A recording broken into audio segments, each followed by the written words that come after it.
Good evening. Let's start with our motivation.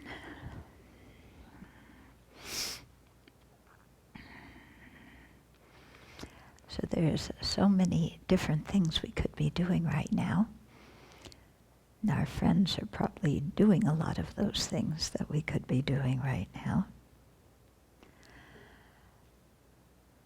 But somehow we have the fortune to be able to listen to the Buddha's teachings at this moment, to learn something that is valuable for our lives, to learn how to distinguish what is conducive for happiness and what isn't, to learn the path to full awakening and how to eliminate the obscurations to it.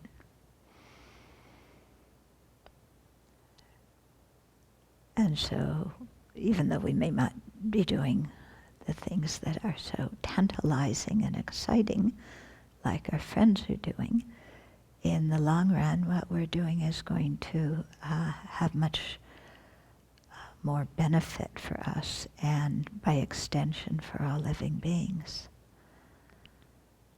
Because we're working for the common good of all beings, and we're thinking about long-term joy, long-term peace, not short-term excitement. And so let's generate that motivation, that seeking the most profound peace and joy, state of full awakening, and to do it not just for our own benefit, but really opening our heart to the plight of all sentient beings who are just like us, wanting happiness and not suffering. Then let's listen and practice this evening so that we can create the causes for full awakening for the benefit of all beings.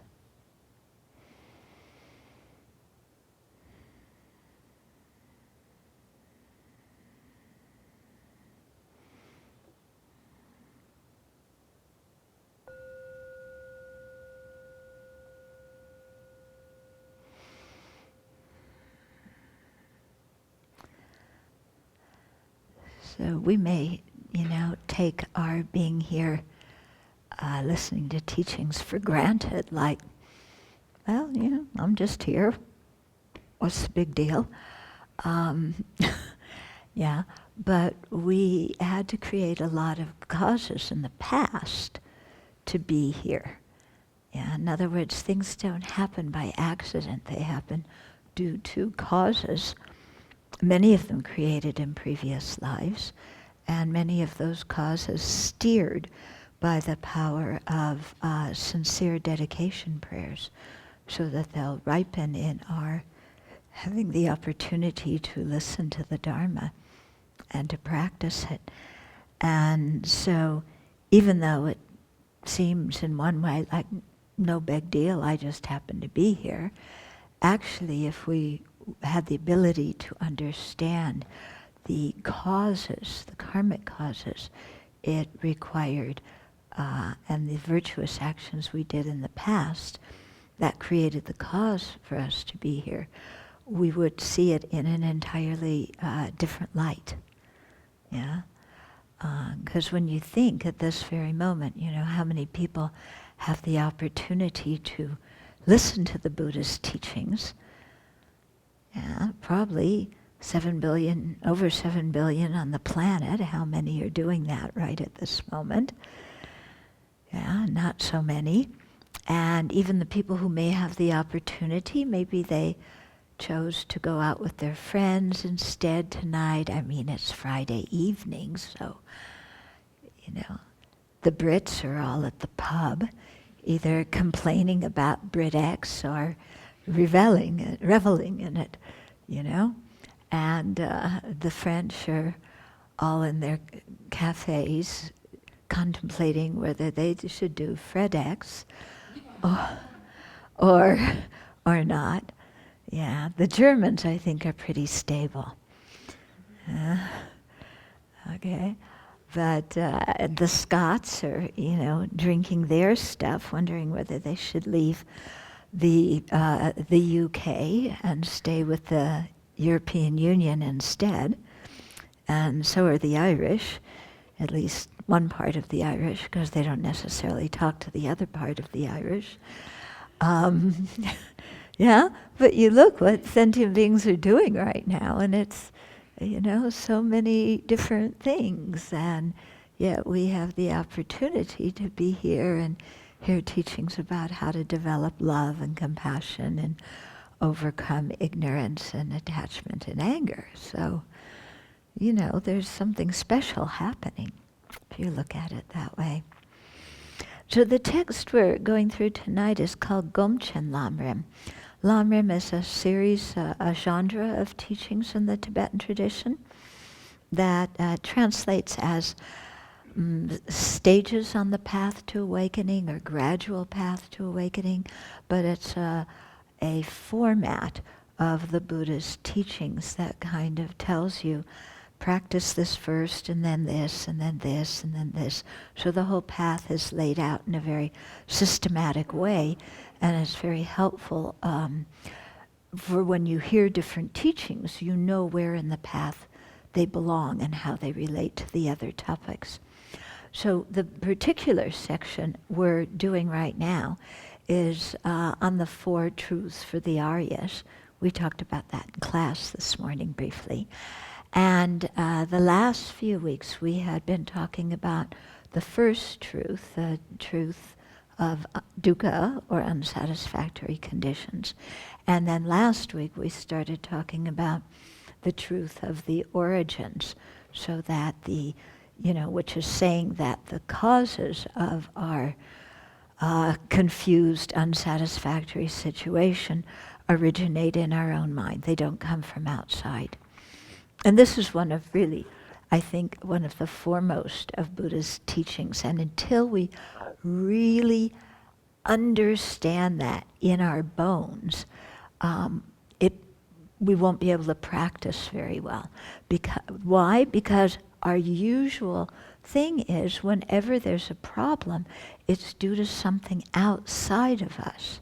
It's not due to our mind.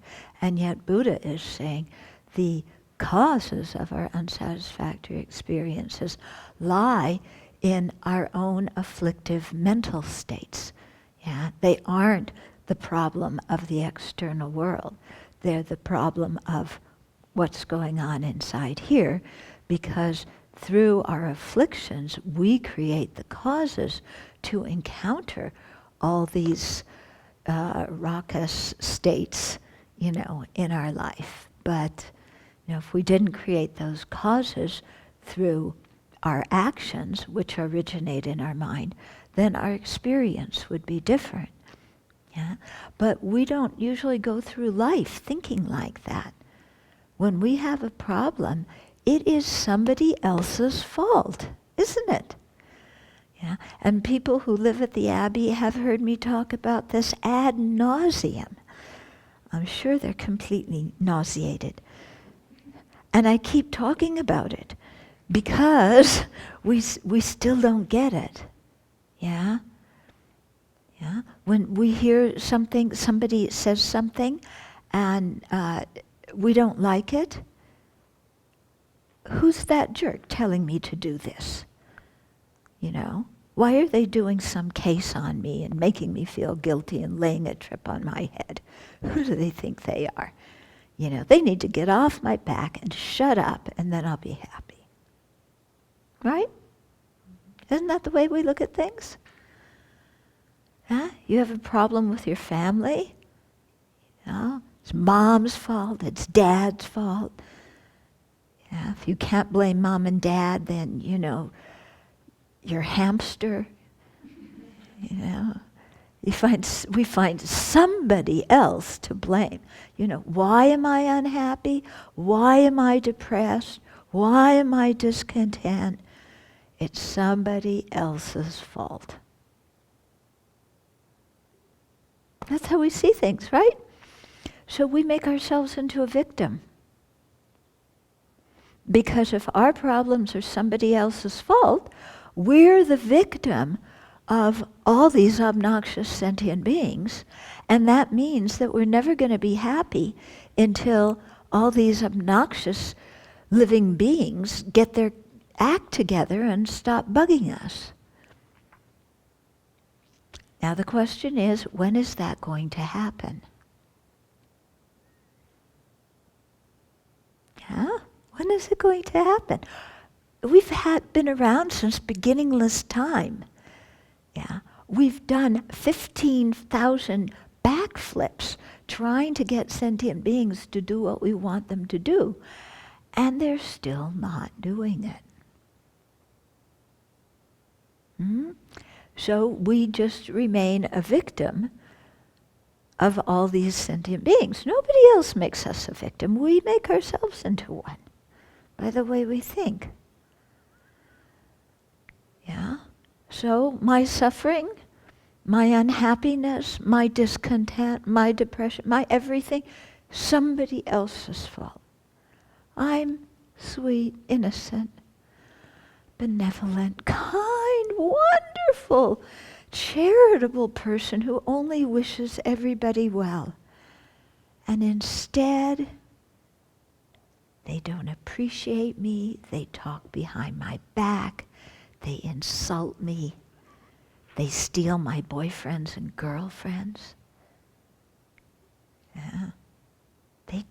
They steal my stuff. You know, I finally got this really good toothpaste and they took it. Yeah. And we get all revved up about this. And we're the perfect victim, right? It's everybody else's fault. We don't have to change. We just can sit here and be totally miserable and wait for them to get it that they have to change. Right? Yeah, has that happened yet? Do you think that's going to happen soon? We keep hoping. What are the chances that's going to happen? Yeah. Do you think, I mean, we're always the victim of everybody else. Do you think that the government is ever going to get it right? Yeah? I mean, we have a Congress that doesn't function, a Supreme Court that doesn't function. Yeah? When are they going to get it right? Oh, elect Donald Trump, he'll make it all perfect. I'm not sure perfect for who. But, you know, this is how we see the world, isn't it? You know, and so when are all these people going to get it right? And just stop doing such stupid things. I mean, they should really be like us, because we make sense. We are logical and reasonable. We are kind. We appreciate other sentient beings. We're not like these other disgusting sentient beings, you know. And yet we're told to meditate on their kindness. Kindness of sentient beings. Baloney. You know. When they start treating me right, then I'll meditate on their kindness. But until then, they aren't kind. They're out to get me. They take every single chance they can to insult me, to depreciate me, to put me down, to ridicule me, to make fun of me. Me! I'm so sweet. Why do they do that? This is terrible. Don't you feel sorry for me? Oh, yeah, come on. Yeah, don't you feel sorry for me? What are you making fun of me? See, I told you. They're all making fun of me and ridiculing me. Oh.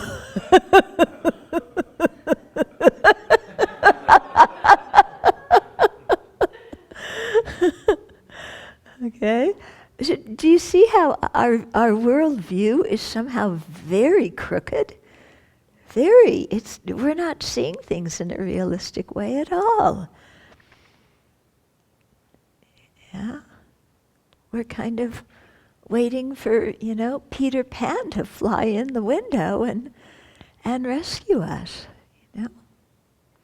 Take us to Never Never Land.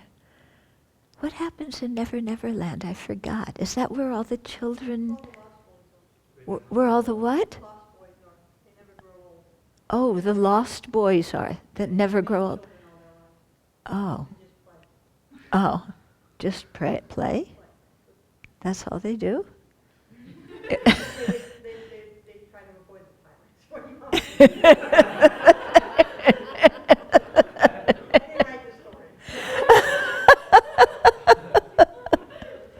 But the lost boys, they don't have girls in Never Never Land? Wendy takes care of all of them. Well, of course. Wendy has to take care of all of them. How stupid. I should have known that. Yeah, the girls go and they clean up after the lost boys in Never Never Land. There's no girls there? They won't even let us clean up? All their rooms are filthy dirty? Okay. Yeah. But she just said there's no girls there. But Wendy's a girl. Yeah. She's an exception. Okay. Oh, is that it? Okay. So, we have to change our worldview here if we're going to be happy, because as long as the rest of the world is the cause of our misery, there's nothing we can do to improve our situation. Yeah? But when we look inside and we see that the real source of our misery lies in our own afflictive mental states, then those are something we can do something about. So, in this section that we're dealing with right now, on the origin of true dukkha, it pinpoints certain afflictive mental states, afflictions we call them, because they disturb our mind and they make us act in ways that disturb the world, ourselves and others. Okay, and they do this in two ways. One way is by the way we're thinking now. We describe a certain situation to ourselves in a certain way, and a particular, let's say, emotion or view arises because of that, and then that makes us unhappy right now. And an example would be, we look at somebody who has something that is really cool, and we go, wow, that is so cool. I wish I had it. I'm so jealous. They have it and I don't. We get jealous. We get greedy. Those mental states in and of themselves make us quite miserable right now. Okay, so that's one way the afflictions cause our misery. Another way is that when these afflictions arise in our mind, they make us act in a certain way. We have mental, verbal, physical actions. Those actions are what we call karma. The actions leave like an energy trace. We call them karmic seeds. And then those karmic seeds, when they meet the right conditions, they will ripen in terms of what rebirth we have, what we experience during our life, what kind of place we live in, what our habitual tendencies are, all sorts of things like that. So that's a second way that by the afflictions creating karma, that's the second way in which the afflictions create our experience. Okay? So last week, we were going through this list of what they call the 6 root afflictions. And the 6th root affliction actually divides into 5, so there's actually 10. So last week we talked about attachment, clinging attachment. So it's based on a mind that exaggerates the good qualities of someone or something and then holds to it, sticks to it. I want it. I'm going to possess it. It's mine. Okay? So that creates problems. Yeah, because then we fight with other people about what we have and we're frustrated because we can't get what we want. The second affliction is anger or animosity. It includes everything from being mildly irritated to being totally out of control, berserky with anger and fury. Okay? And so that is a mental state that's based on exaggerating the faults of someone or something, or projecting faults that aren't there, and then wanting to strike or get away. Okay, the third one we talked about last time was conceit. Yeah, arrogance. I'm better than somebody else. Okay, so I'm better than the people who are inferior to me. I'm better than the people who are equal to me. I'm even better than the people who are better than me. Yeah, and I have this conceit just because I exist. And I'm conceited because I'm not as good as a whole group of wonderful people, but I'm included in that group. Okay, so all sorts of ways we have of making ourselves into the best thing that the world ever had. Yeah, where the world should just be so pleased to have us in it, because we are so fantastic. Right? Right? I mean, they should really have a Tupten Children Day. Yeah, and celebrate my existence in the world. Yeah, don't you think that? Yeah. They should have an Alex Day and an Alicia Day. Yeah. And an Everybody Day, right? Because the world is so lucky to have me. Okay, conceit. Does that make us happy? No. Okay. So in the group we've talked a little bit about how with conceit we built walls between us and somebody else. Yeah, because we're so much better than them. So how can we relate to these slobs? But then we wind up being lonely and feeling disconnected because we're better than all of them. Yeah. So then there's happiness because I'm so good, and there's suffering because nobody likes me because I'm so good.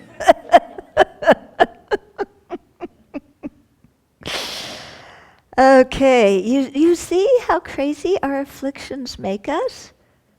I mean, we human beings really, we're so, the way we think is sometimes really crazy. Really crazy. Okay, the fourth one is ignorance, our favorite one. Okay, so we can speak of ignorance in many, many different ways, because there's many different kinds of ignorance.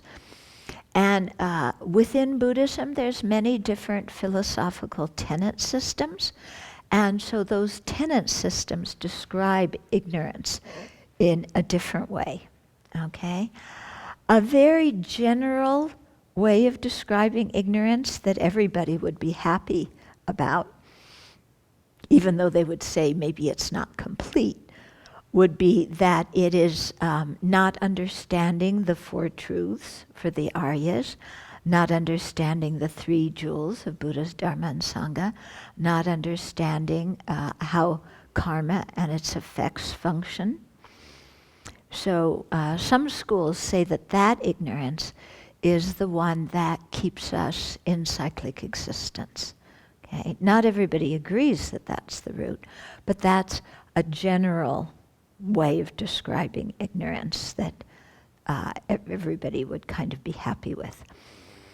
Yeah, so There's another way of describing ignorance where you speak about, here ignorance is divided according to the object that we're ignorant of. One is ignorance of the ultimate truth, the ultimate way that things exist. The other is ignorance of what we call conventional truth, things that exist in the world and how they function. So that's another way we talk, dividing ignorance like that. Okay? There's ignorance that we talk of as a mental factor, which was what I said before, not understanding Four Noble Truths, Three Jewels, karma and its effects. There's the ignorance that is one of the three poisons. When we talk about the three poisonous attitudes, ignorance, anger, and attachment, okay, that ignorance there is a specific kind of ignorance.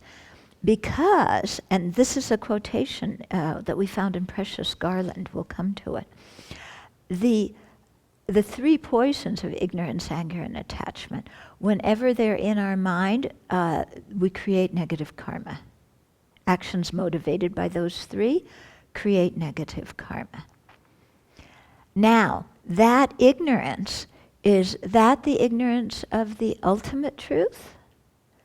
Or ignorance of conventional truth? What kind of ignorance is that?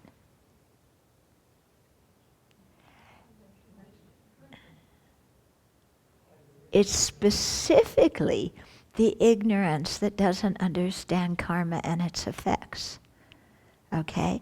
Because that ignorance doesn't understand what are the causes of suffering, what are the causes of happiness, what to practice on the path, what to abandon on the path. Okay? So that ignorance is what makes us, when that's manifest in our mind, then all sorts of actions that are neutral, maybe, or virtuous, we don't see as virtuous and neutral, we disregard them, and things that are non-virtuous, we see as virtuous. Yeah? So we get quite confused. We're confused about causes of happiness and causes of suffering. So that's the ignorance of the three poisons. Okay? Then the ignorance that is the first link of the 12 links of dependent arising, yeah, is that link, that kind of ignorance of karma and its effects?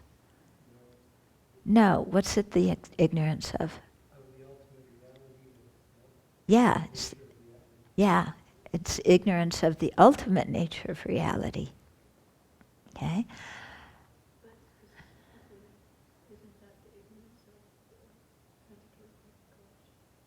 Well, different schools define it different way. Every school says that ignorance is the first link of the 12 links. Okay.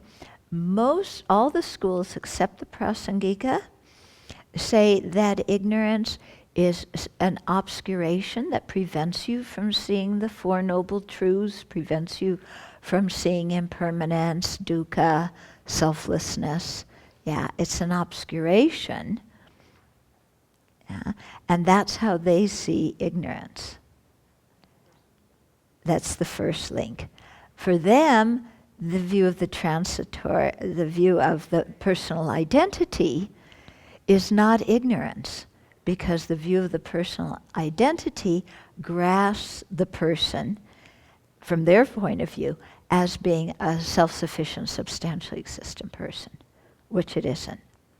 For the Prasangika, they say, the Prasangika is the highest tenet system, they say that ignorance is not just obscuration that prevents us from seeing the ultimate truth.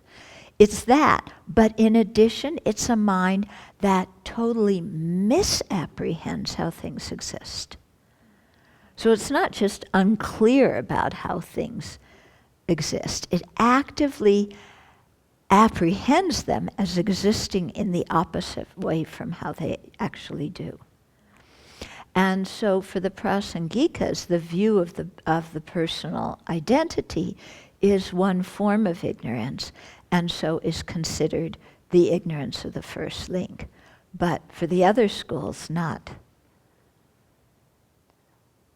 Okay. Then we also have the self-grasping ignorance. Okay.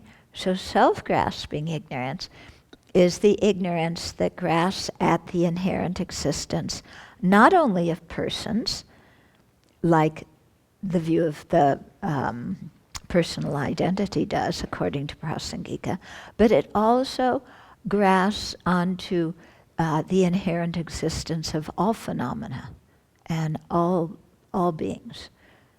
Yeah. So that one just completely misapprehends everything. So how does it misapprehend things? Things actually arise in dependence on other factors.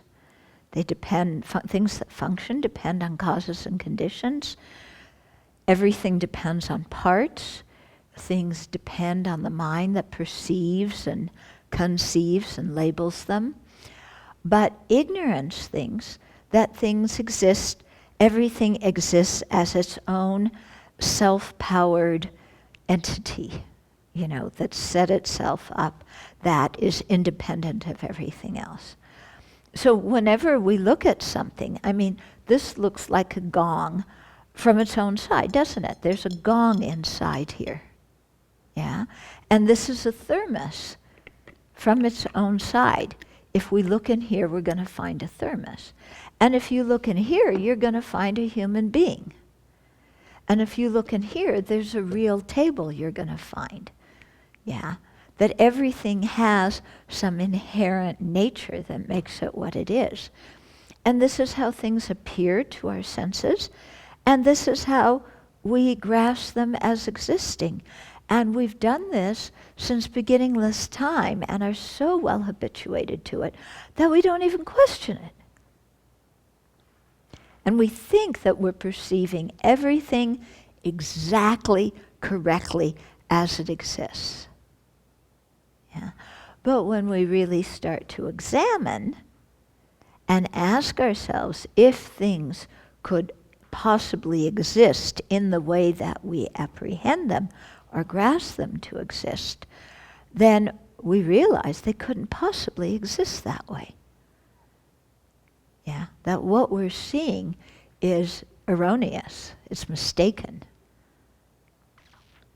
Okay? So I often give the analogy, this is only an analogy, that it's like if you were born with sunglasses on, and in your womb you had sunglasses, came out, you were wearing sunglasses, all the time you're wearing sunglasses.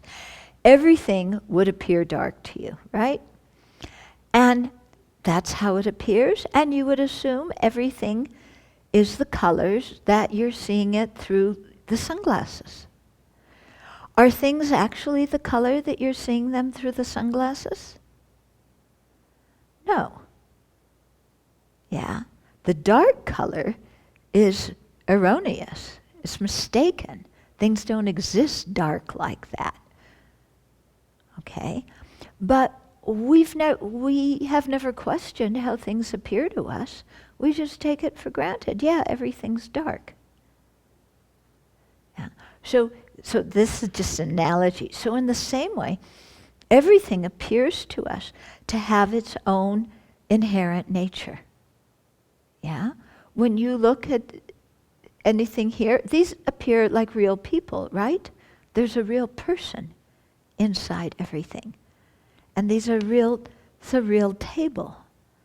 Yeah? And these are real tissues and a real computer.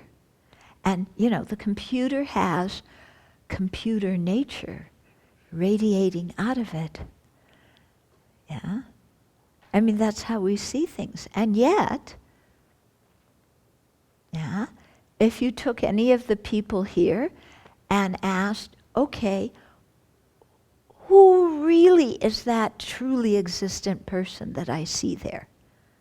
Who really is it? What are you going to point to?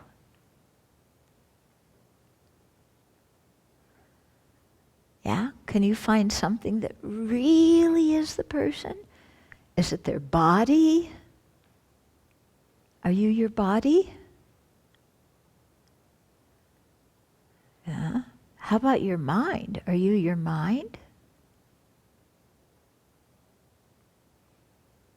Yes or no? Are you your mind? I think, therefore I am.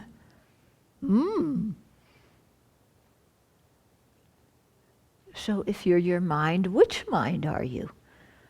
The sleeping mind or the wide awake mind? The loving mind or the jealous mind? Which mind are you? Yeah? Or if you're not your body and you're not your mind, then do you exist separate from your body and mind? Are you some kind of amorphous, soul-like thing?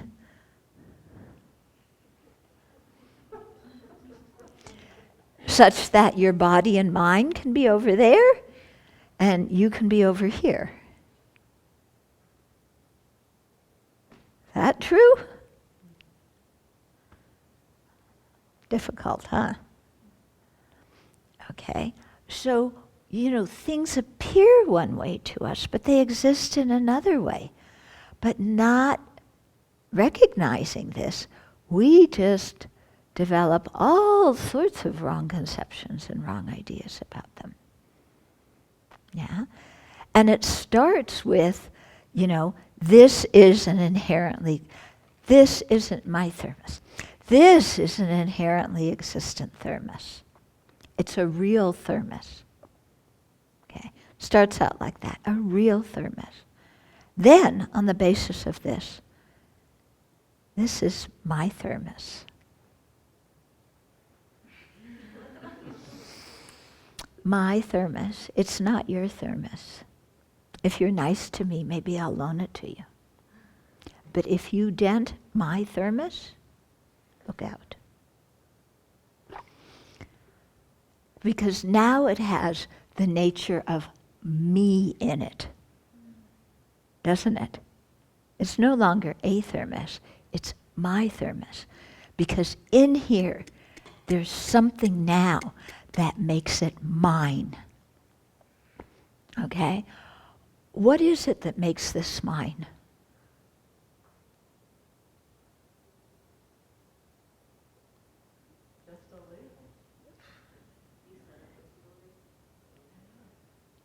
It's just a thought, isn't it? Mine. And we all agreed it was mine. Yeah, so it's mine. And if you don't agree that it's mine, then we're going to have a world war. Okay? I don't agree. You don't agree that this is mine. Yeah. Who do you think you are? This is mine. It's always been mine. I am the rightful owner of it. The League of Nations, the United Nations, the U.S. government. I'll take it to the Supreme Court. This is mine. And because it's mine, it's the most beautiful thermos that ever existed. What? I don't see your name on it. That's because you're blind. Because it has meanness in it. In the same way that this dirt has America in it. Doesn't it? This dirt is America. Yeah. It's not Canada. Yeah. Canada is our 51st state. And Mexico is our 52nd. Yeah.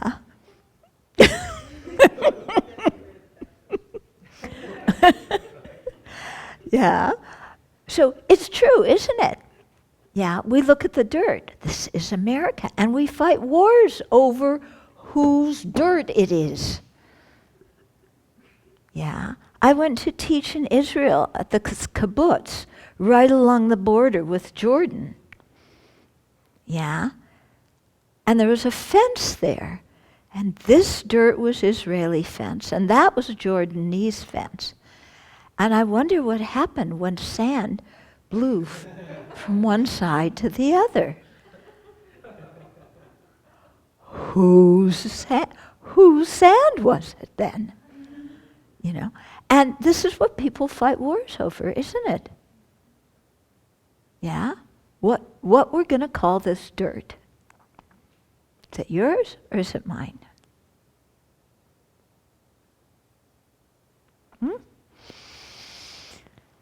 Okay? So it's kind of like with your brothers and sisters, you know, when you have toys. Remember when we used to fight over whose it is? Yeah, I let my brother have all the footballs. I had no interest in those. Yeah, he could have the dolls too. He didn't want them either. Yeah, but some things I wanted and they were mine. Like, yeah. And, you know, just by the force of calling this mine, this has a whole different meaning, doesn't it? Yeah. If we called it yours, if this was Venerable Jigme's thermos, yeah, and if you borrowed it and you broke it, I don't care.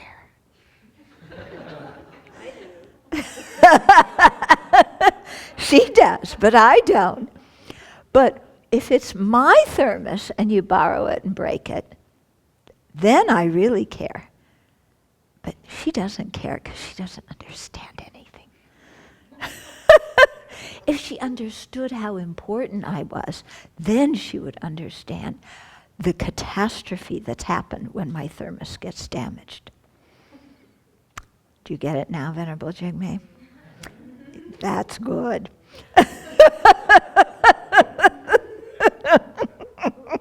Are you rolling your eyes?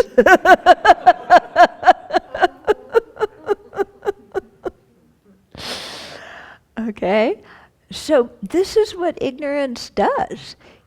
We see things as having some inherent nature that makes them what they are. And then we get very attached to that. Yeah? And as soon as the label goes, my goes on it, boy, then everything starts. Yeah? Because it's mine, it's not yours. Mine is best. How dare you destroy mine? You should respect what is mine. Yeah, so many problems. And we think it's because things are really, truly mine, or they're really, truly those objects. And I'm really, truly a person. Yeah. But when we examine, we can't find any of those things.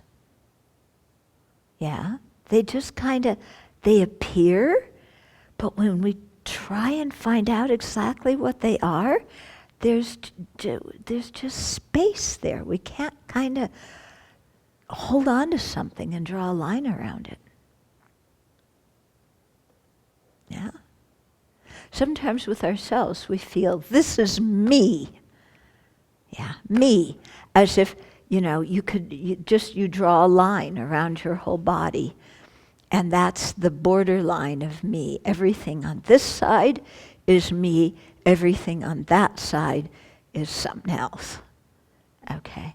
Now what happens when I breathe? Yeah. Then is that air me?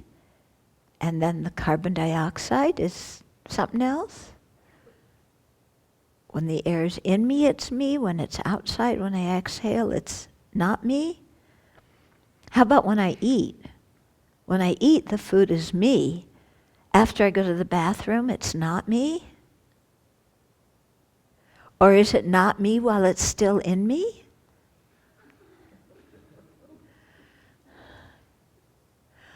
Or is it still me when it's not in me?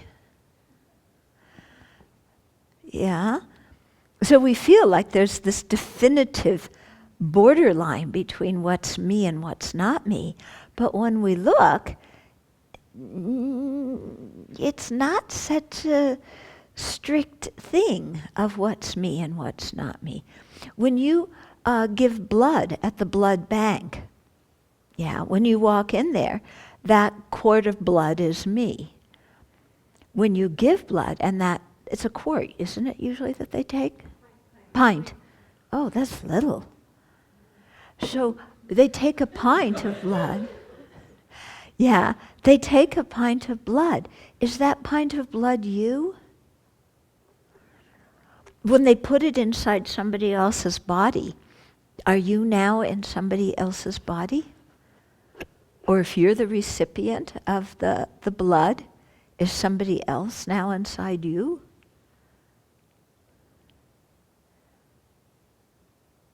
Yeah?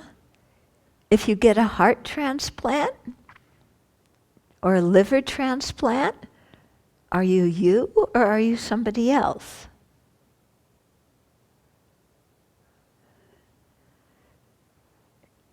Yeah? So these lines become a little bit waffly when we really look at what they are. Yeah. Or we'll say, my family. Yeah, don't you talk bad about my family. What makes something my family?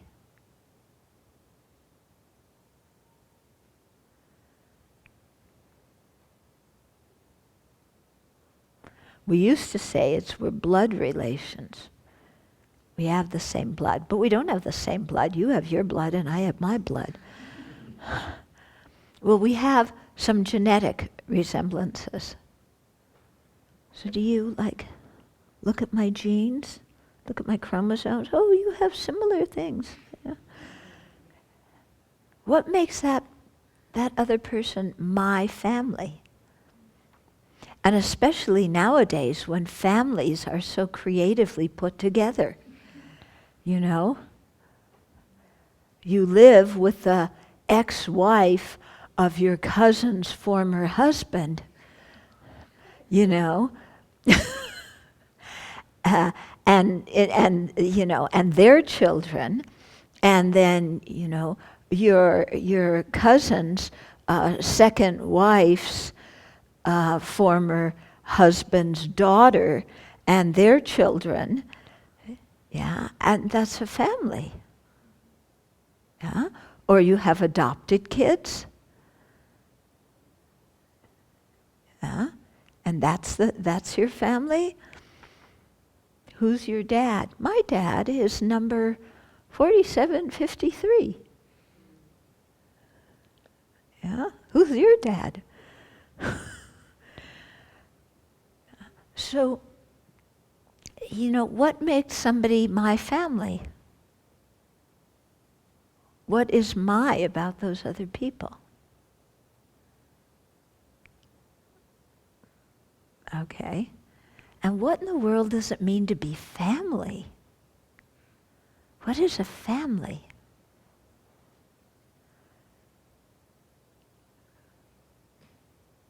Yeah? Do you have to be blood relations to be a family?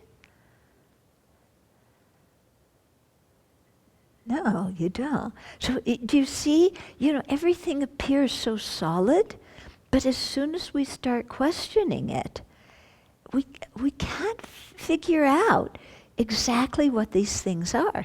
And we begin to see that we have a label, we have a name or a term that's been given to something that refers to something.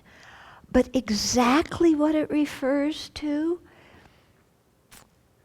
we can't really pinpoint.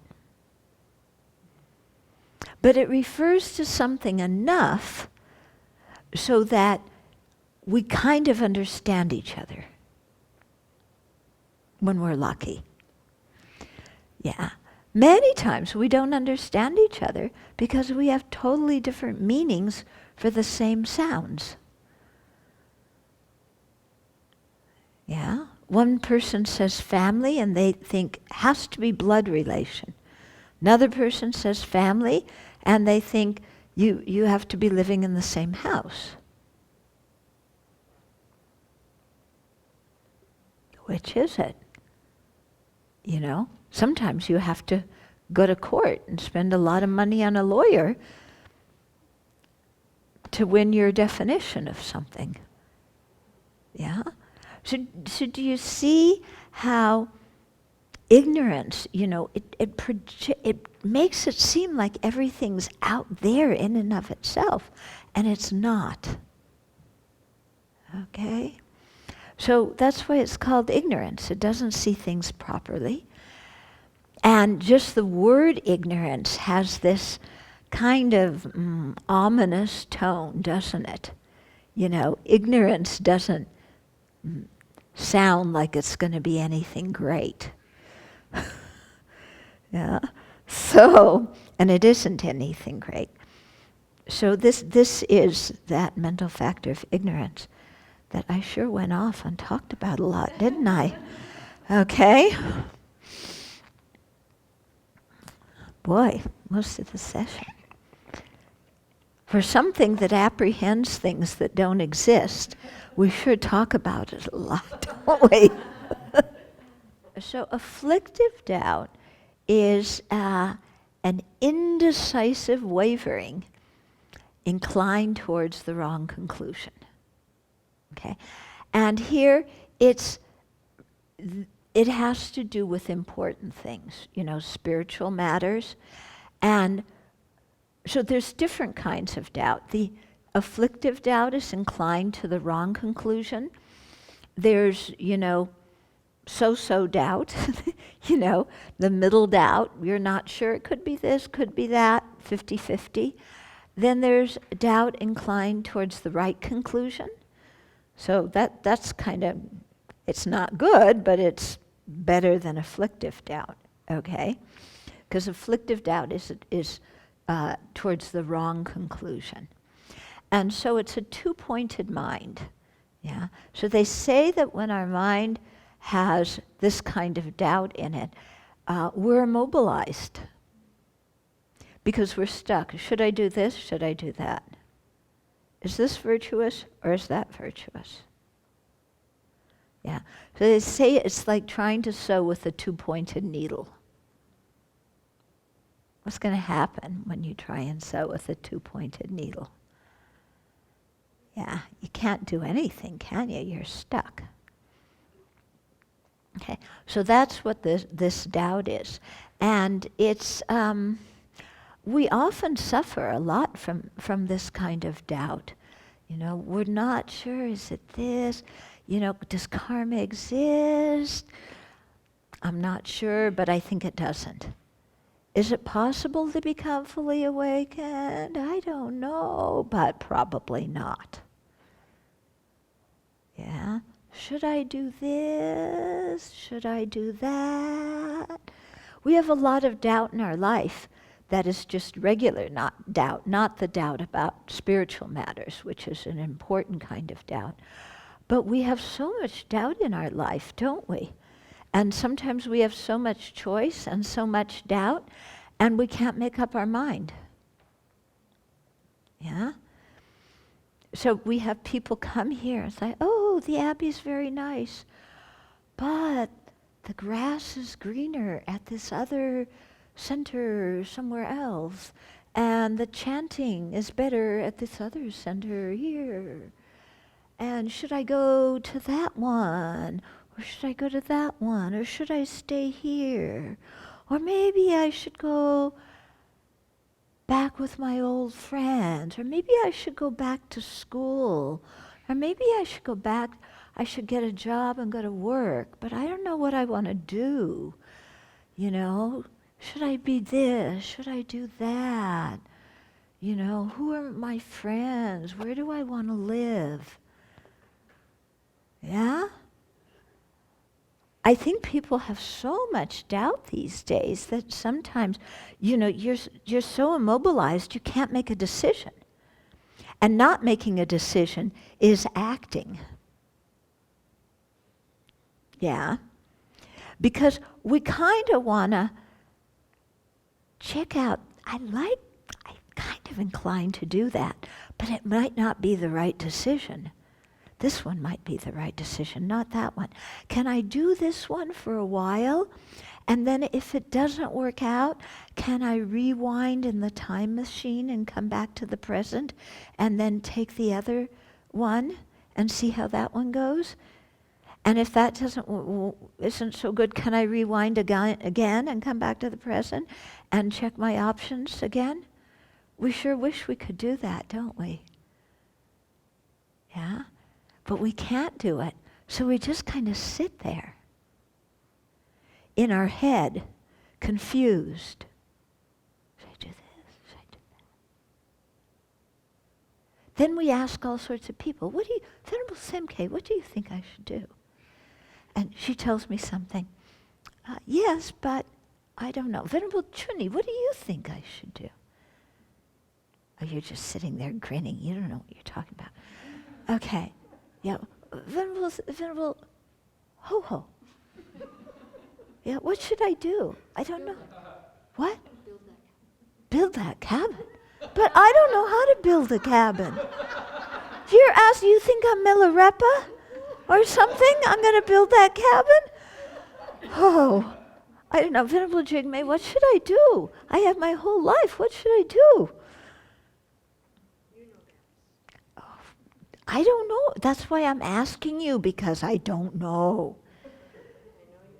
No, I don't know. You don't understand. See, I told you nobody understands me. You know? I don't know. That's why I'm asking you. Tell me what to do. Be quiet. Venerable Jampa, what should I do? What? That's why I don't prefer anymore. That's what she always says, isn't it? What do you think I should do? Come on, I have too many problems myself.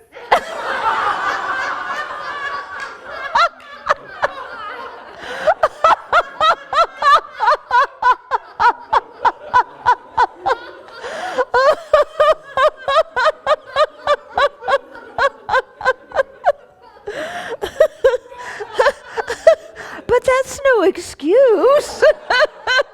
Tell me, what should I do? What do you mean you're not? I'm sitting here. Please, Venerable Jampa, please. I'm requesting earnestly, tell me what to do. I can't even cry you, I'm so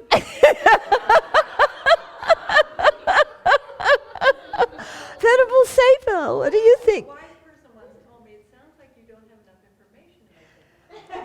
Oh, you're right. So you need to be patient. No, I need to go do research. There's 50 books in the library I haven't read yet. I should read them, then maybe I'll have enough information, right? Yeah, don't tell me patience, you know. Yeah, I need to make a decision now. So I'm going to read those 50 books. Okay. When in doubt, what? Punt. Give the ball away. Let somebody else make the decision. Yeah. Oh, I didn't ask you. What should I do? When in doubt, punt. Oh, I should punt. How do you punt?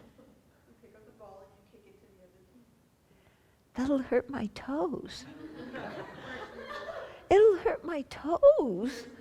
You're asking me to do something too hard. Venerable Yeshe, what should I do? Oh, be undecided. Yeah, whine and be undecided. Oh, that sounds good. I'll continue to do that. Okay, so you see what happens when we have doubt? Yeah, it's like we can't do anything. I always talk, we do skits sometimes, and we had this wonderful skit some years ago about the turkeys before Thanksgiving. Yeah, who was in that skit? You were in that skit. Who else was in it? You know, all the turkeys sitting on the fence. Yeah, and Thanksgiving is coming. And they don't know which side of the fence to jump off on. And it's a matter of life and death. And so they stayed on the fence. Okay, so do you see how, doubt just makes us, we can't do anything. Yeah, we can't do anything. We can't think clearly. We can't make decisions. It becomes very difficult to create virtue, to avoid non-virtue, because we aren't even sure what's virtuous and what's non-virtuous. Okay. So that was the fifth one. Now the sixth one, which is afflictive views. But let's pause here and see if there's any questions first before I go on. Yeah? Oh, I didn't ask you what I should do.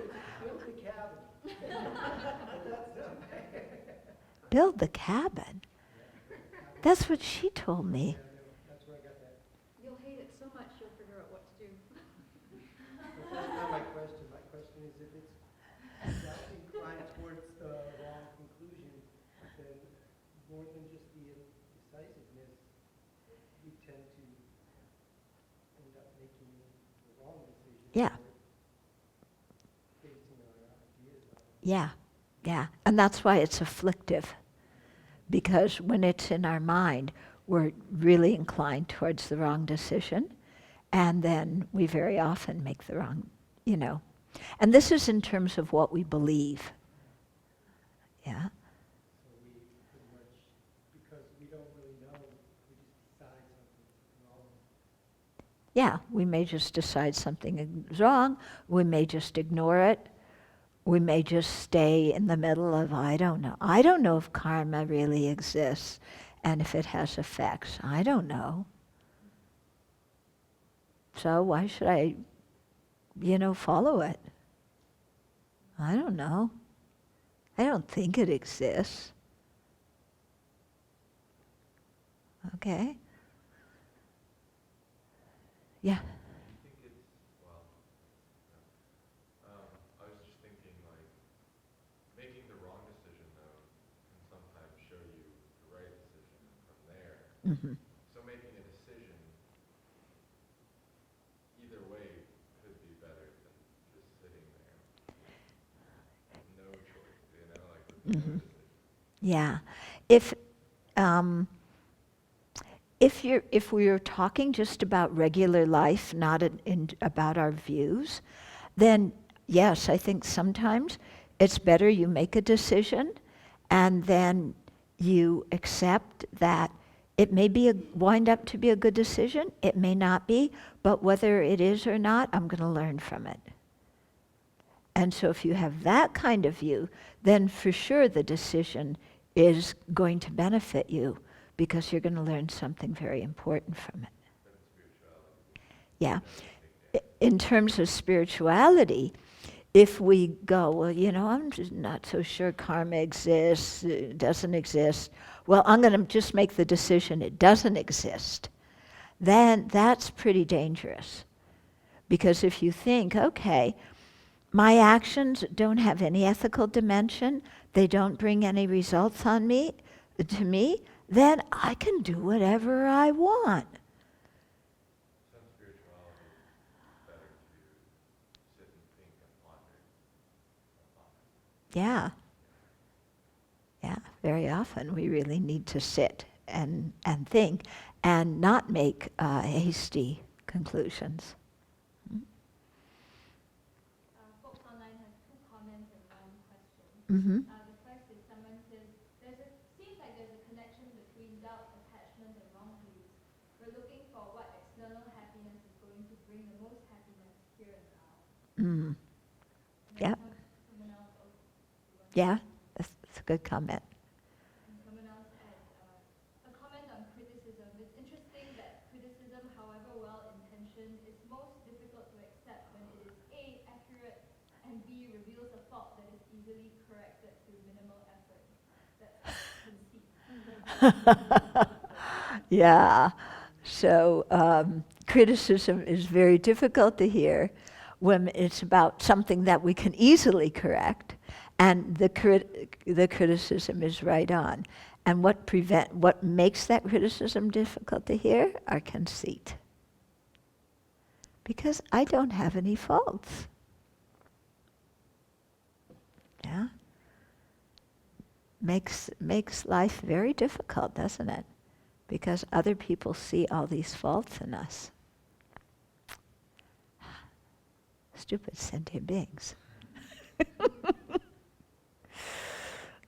Okay. Someone's question is attachment to our teachers and practices which is beneficial to our path. Can that be considered negative?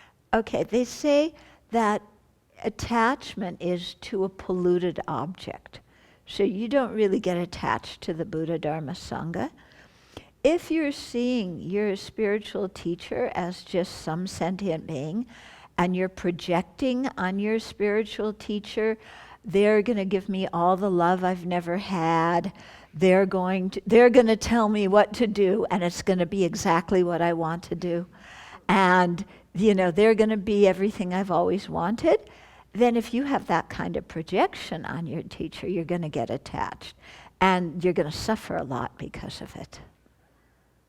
Okay? What was the other part of that? If you're attached or? Yeah. So if there's beneficial practices, I don't know why you would get attached to them. Or if you do, it would be, my practices are better than your practices. Yeah. My religion is holier than your religion. Yeah. So if you think like that, then you don't understand your own religion. And that, unfortunately, is the reality in many cases. People don't understand their own religions, and they build identities out of their religion and then fight wars over it. European history, every generation just about, people killed each other in the name of God. And I think God would have been pretty horrified. Yeah, he probably got depressed. Does God get, huh? What did I do? Yeah. What did I do to deserve this? I created these sentient beings and look how they treat me now. Huh? I said, there goes God with his inherent existence. Yeah. Okay. Anything else? Should I go on? Yeah. I just did want to make a comment about my own personal doubt, is that it helped me to justify not having to commit to anything in my life. Mm-hmm. I could skirt around and just not have to make decisions that would be helpful for myself because it was too scary to be willing to jump in, try it out, give it my very, very best. And I always wanted to opt out in case it got too hard. Mm-hmm. So I think that doubt is a huge obstacle to making a commitment to our practice because it requires a willingness to go into something that we don't really know too much about, but we're going to learn about. Yeah. Okay, so doubt in ordinary life and in our Dharma life, in both cases, it keeps us from making a commitment. Yeah? And so, because we're afraid, what happens if I choose the wrong thing? What happens if I do the wrong thing? What happens if I think the wrong thing? And so we don't do anything. We stay in that limbo land. And then, especially in Dharma practice, then we never really commit to it because maybe this isn't the right path for me. Yeah? And so rather than really giving it our all and really trying to practice, we use doubt as a way to separate ourselves and protect ourselves, Because not sure if I really believe this, then I don't really have to engage. Yeah? But that actually, in spirit, in terms of our Dharma practice, keeps us from learning, keeps us from practicing and progressing. Yeah? And in our regular life too, it's like, if I take that job, then I can't do this job. If I go to that school, I can't go to this school. If I marry this person, I can't marry that one. Maybe, do I want to get married? Do I want to ordain? I don't know. Today I want to get married. Tomorrow I want to get ordained. I don't know. Which should I do? Yeah, maybe I can talk to the teacher. I can get married and get ordained. That's a good idea. Yeah? Okay? So yeah, it keeps us from really committing and getting into anything, yeah? So I think a lot of times, the C word used to be cancer that everybody was so afraid of. Now it's commitment. Yeah, people don't want to commit. Yeah, I want an out. If this turns out to be something that does not please my ego, I want out. Yeah, so I'll stay around the edges and dance around the edges and get nowhere. Yeah.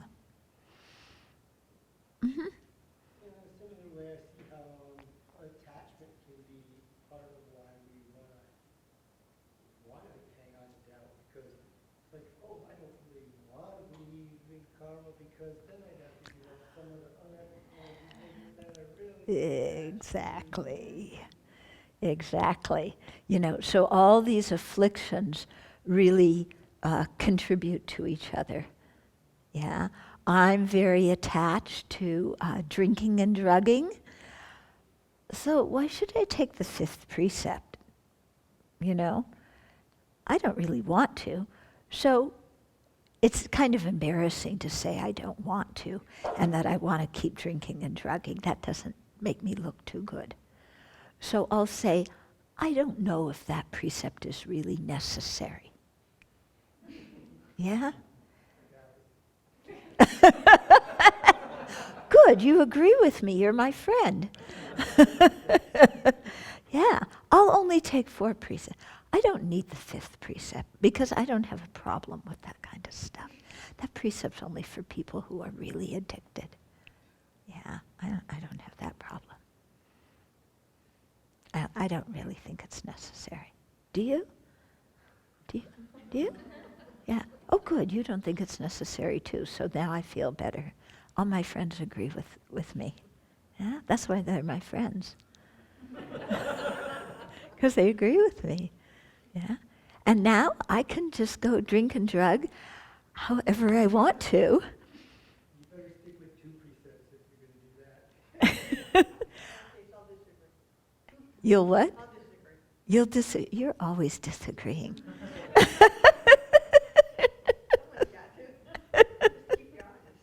He's telling me, somebody else said 4 precepts, he's telling me 2 precepts. I don't know which to do. Yeah? I mean, if you're just going to go that way, you might as well just not do anything. Oh, then I won't do anything. Oh, I'll go to the pub. I'll do something. I mean, I can't just sit home. That's boring. I know what I want to do. I'm just looking for, but I'm looking for somebody to tell me that I should do what my ego wants to do. Because I don't really trust myself. Nor do I want to take responsibility. Nor do I want to take it, because if it doesn't work out well, I want to say, you told me to do it. And if it works out well, then I made the decision. Yeah. Okay, so I'll just briefly outline the 5 afflictive views, because we can't really get into them too much now. So this one, afflictive views, is the 6th of the 6 root afflictions, and it has 5 branches. First one is called view of the personal identity. And so this is it's a view that grasps onto a person as existing, grasps onto a person meaning us, not any old person, us, as existing in a way that we don't exist. And there's all sorts of ways to talk about that. The second one is view of the extremes. So on the basis of the previous one, view of a personal identity, we establish, I'm an inherently existent person, I'm a self-sufficient, substantially existent person, whatever it is. View of the extremes says, I am this concrete person, but at the time I die, either I'm going to exist forever because I'm like this permanent, real, truly existent thing that's going to go on forever, or I'm just going to cease and there's nothing. So the second one, the view of the extremes, is a view of either absolutism, there's going to be a real permanent me, or nihilism. When I die, there's nothing. Okay, and both of those are wrong views, so that's why it's called view of the extremes.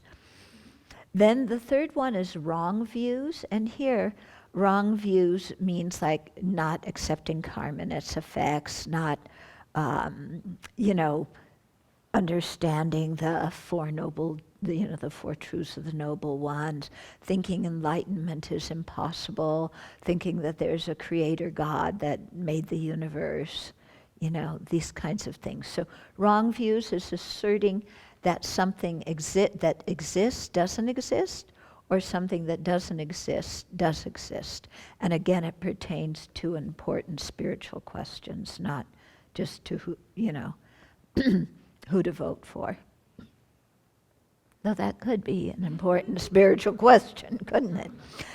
Okay, then number 4 of the 5 afflictive views is view holding wrong views as supreme.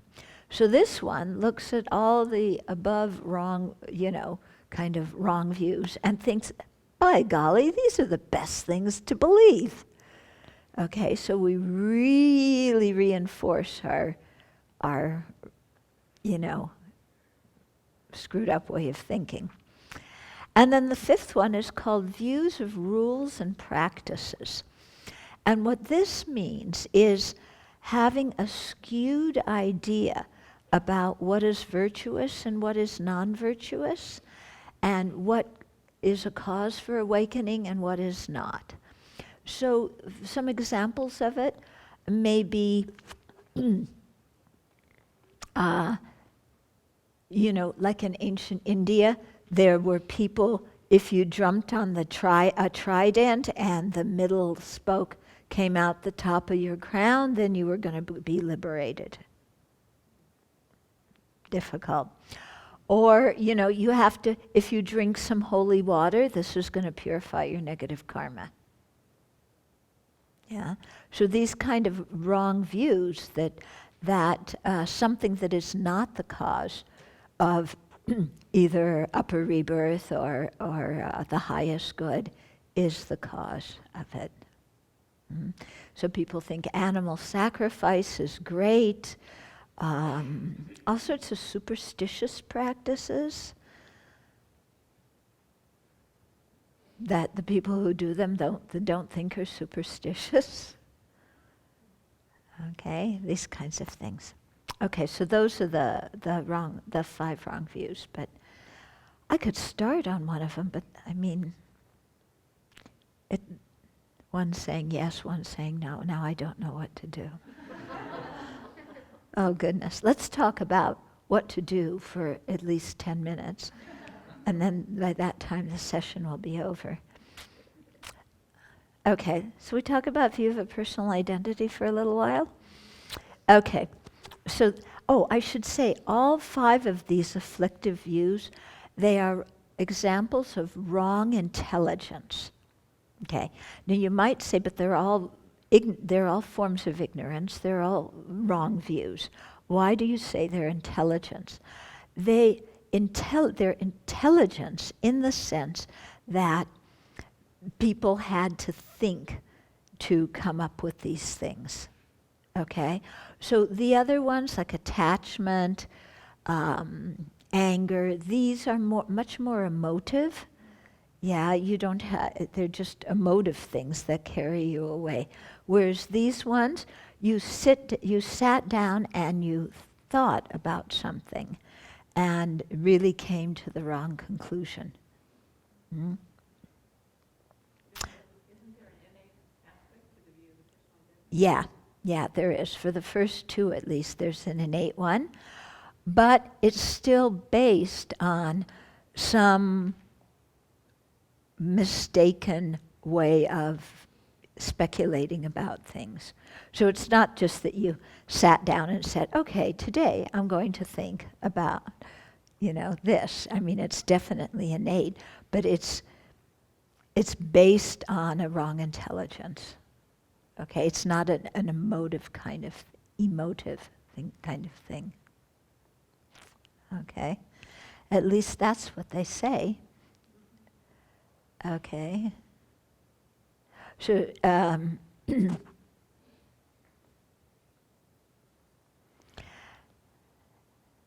yeah, so it sounds weird to say it's a form of intelligence. We might say it's a corrupt intelligence.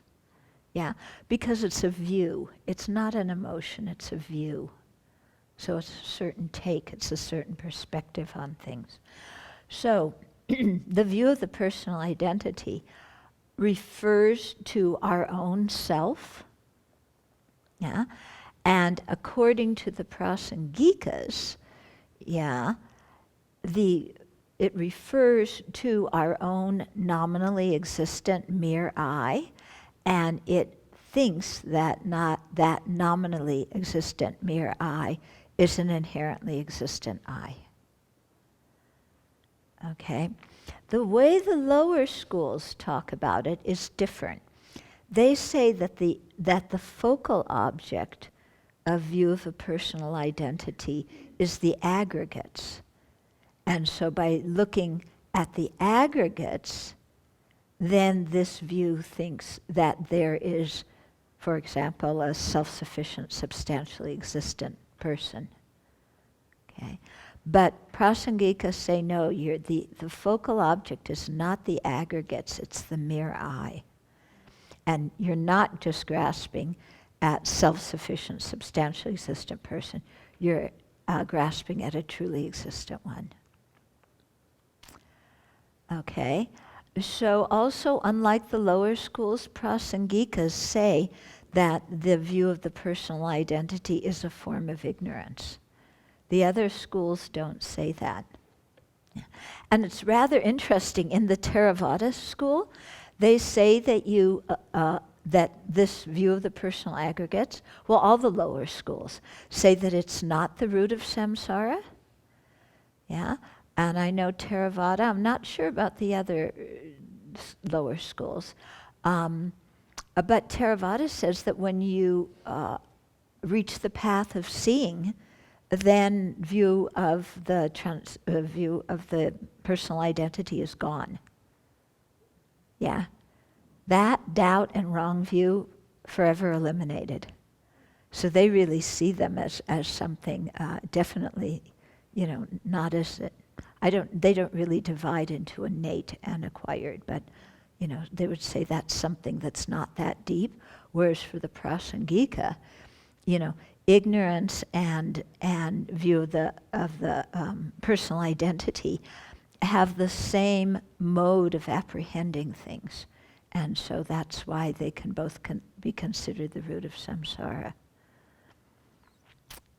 Okay, sometimes this term, the Tibetan term is jigtalatsawa, and it literally translates as view of the perishing aggregates or view of the transitory collection. Okay, so it's a view, it's not an emotion, it's a view, it's a perspective, it's an intelligence, in quotes, intelligence.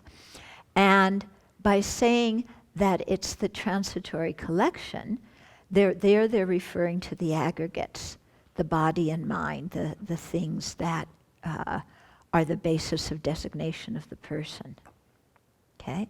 So transitory or perishing because they're changing moment to moment, and aggregates or collection because they're a collection of different factors. Yeah? And so that translation fits, especially if you're, actually I don't think that that is a literal translation of the Sanskrit term. I think that's a term that the Tibetans adjusted. What's the Sanskrit term? Do I have it here? I should remember it. I don't seem to have, do I have it here? Yes. Sakatya shti is view. Sakaya. Kaya is, I think, body. And sat is usually true or something. Anyway, view of the transitory collection is not a literal translation of the Sanskrit term. But it makes sense if you're seeing the focal object of that view as the aggregates, and then misapprehending the aggregates to be the person. But Prasangika disagree with that one. Okay? So, then within that one, a view of a personal, view of the personal identity, there's two aspects. One is grasping the I as inherently existent. The other is grasping mine as inherently existent. So I refers to the person, and mine refers principally to the sense of mine. What's confusing about the word mine is if you say what is mine, then you say the aggregates are mine. But the aggregates are not the, how to say this, when you're grasping at mine, you're grasping the I that's the owner. You're not grasping the things that are being owned, like the aggregates. Okay? Because if you're grasping the aggregates as truly existent, that's self-grasping of phenomena. Okay, so even though the aggregates are mine in conventional language, the aggregates are not the object of grasping at mine. Okay, it's still the mere I that's the object. Okay, it's kind of screwy because of the words and how you use it. Okay.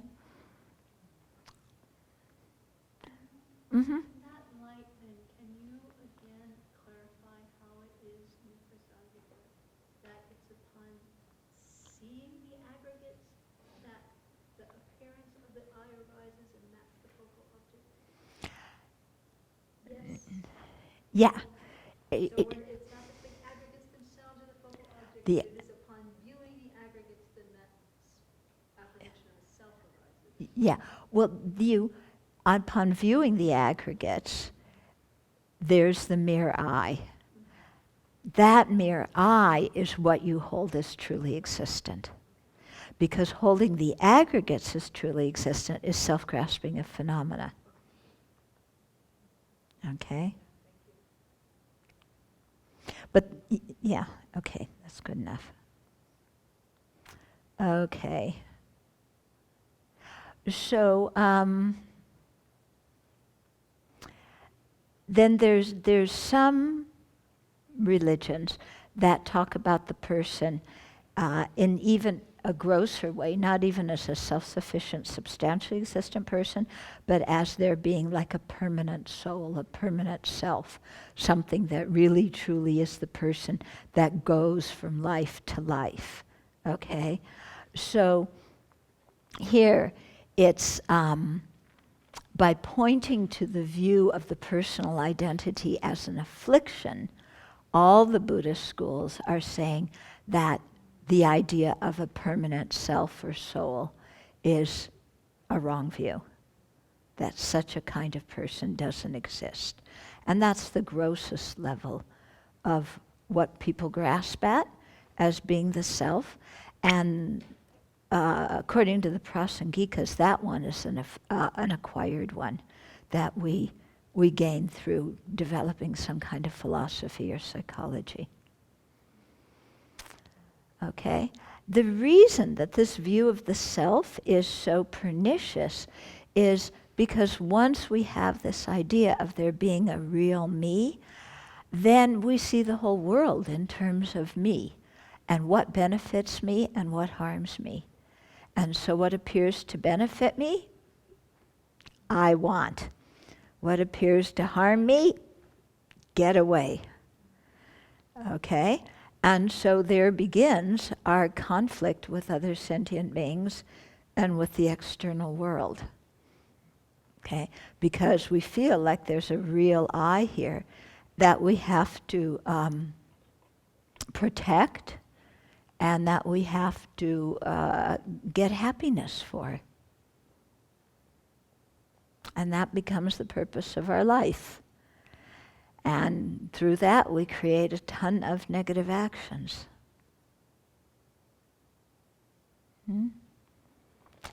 Okay, so I think that's good enough for today. Or talking about these, they're bad enough, aren't they? So we have to eliminate them. Let me see. Okay.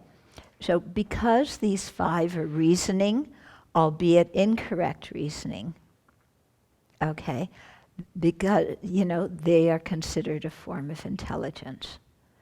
They are also called intelligence because they distinguish their object and know its qualities even though they misapprehend their object. Okay? So because these views are afflictive intelligence, their antidotes must be a correct intelligence or kind of wisdom. So these views are corrected by the wisdom aspect of the path, not by the method aspect of the path. Okay? So they are, at least the first 2 are considered both innate and acquired. The last 3 I have to check out. I've heard both views, so I'm not sure which one's right. So I hope that clarifies your question a little bit. Yeah, so there's some kind of reasoning, but it's different than the kind of thinking that we have when we are just having a philosophy. Sounds like, but it does sound like, when we have this grasping at I, that's the root of samsara, it's pretty automatic. We're certainly not using reasoning then, are we? But maybe because it has an acquired aspect, then maybe that's why it's included. Boy, it's... Because it has an acquired aspect, and maybe it's included. Maybe it's... It's included under erroneous reasoning because it has this acquired aspect that wouldn't be only generated through erroneous reasoning. Yeah, but the other afflictions have acquired aspects also.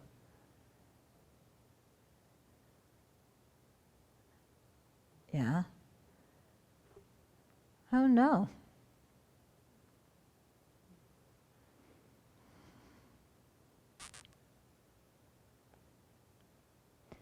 Yeah, so the gross kind of reasoning would definitely be the acquired one, but then there has to be some other mechanism going on for it to be innate. Yeah, because it's not like when we're babies, we're having that reasoning. Yeah?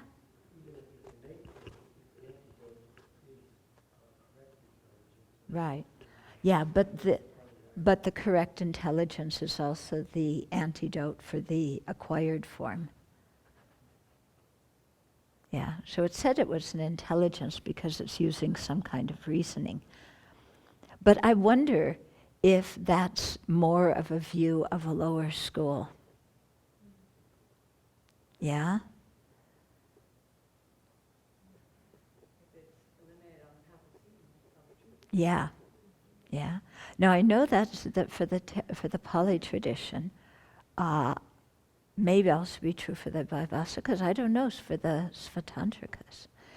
And anyway, there's so much discussion about this, isn't there? Yeah. So keep discussing and try and find it in ourselves and not pay attention to it.